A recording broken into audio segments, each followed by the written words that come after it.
steps for China, sir? Well, we'll see what happens with China. We would love to be able to work a deal. Hey everyone, welcome back to the channel. Today we're diving into a moment that has everyone talking President Trump's response to China retaliating over tariffs by cutting the number of U.S. films allowed in their country. Sounds serious, right? Well, leave it to Trump to flip the tone in a split second and get the entire cabinet laughing. Stick around because this moment says a lot, not just about Trump's sense of humor, but also how he's framing the U.S. China standoff in public. Let's jump into it. So here's the... to work a deal. They've really taken advantage of our country for a long period of time. They've ripped us off beyond nobody. How people stood for it, sitting in my position, is not even believable. And we're talking about many presidents, not just a couple.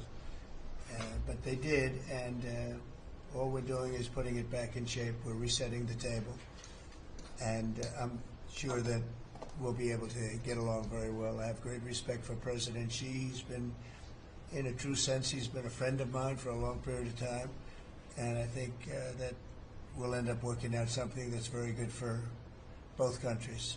I look forward to it. Mr. President, China retaliated today by reducing the number of American films that can be shown there. What's your reaction to them now targeting cultural exports from the United States? I think I've heard of worse things.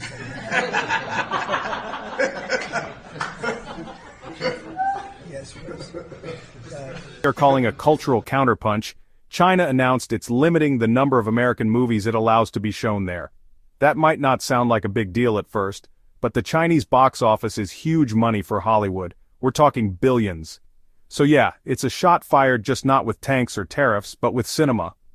Reporters asked Trump for his thoughts. Everyone expected the usual policy-heavy answer, maybe even some harsh words.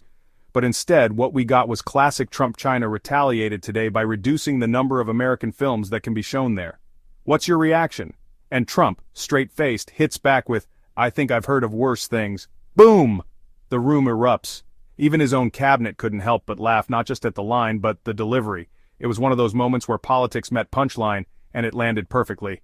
Now, behind that joke was actually a very strategic move. By downplaying China's retaliation, Trump's sending a signal, we're not rattled. And whether you love him or hate him, that moment worked. He pivoted smoothly back into diplomacy, saying he still has great respect for President Xi, and hopes the two countries will work out something that's good for both. That mix of humor and statesmanship, it's how he keeps the spotlight and keeps control of the narrative. This whole exchange shows how cultural exports like film are becoming part of the geopolitical chessboard. It's not just about steel, semiconductors, or TikTok bans anymore, it's about stories, symbols, and influence. When Trump brushes it off with a smirk and a one-liner, he's also sending a message to Hollywood and the American public, we're not backing down. And maybe, just maybe, we don't need to rely on China's approval to keep our culture strong. So what do you think? Was Trump's response a stroke of genius or just comic relief? Drop your thoughts in the comments below. I read every single one. And hey, if you're into real-time political moments, off-script comedy, and straight-up viral clips, make sure you hit that subscribe button. New videos drop all the time, and you don't want to miss what's coming next. That's all for today, folks. Whether you're watching from DC, Louisiana, or somewhere in between, thanks for tuning in.